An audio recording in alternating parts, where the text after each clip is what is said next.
Mga kababayan, bago ako umalis ng The Hague, Netherlands, ay malinaw ang bilin ni Pangulong Rodrigo Duterte.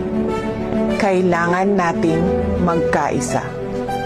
Sa darating na halalan, mahalaga ang pagkakaisa natin sa likod ng Duterte. Ang 10 kandidato buong puso nating sinusuportahan para sa Senado. Ito ang mga taong may tapang, malasakit, at tunay na kakampi ng sambayanang Pilipino. Vote straight, Bato de la Rosa, Bongo, Jimmy Bondo, J.V. Hinlo, Raul Lambino, Philip Salvador, Rodante Marcoleta, Vic Rodriguez, Richard Mata, at Pastor Apollo Kibuloy. Block voting ang susi. Iisa ang boto.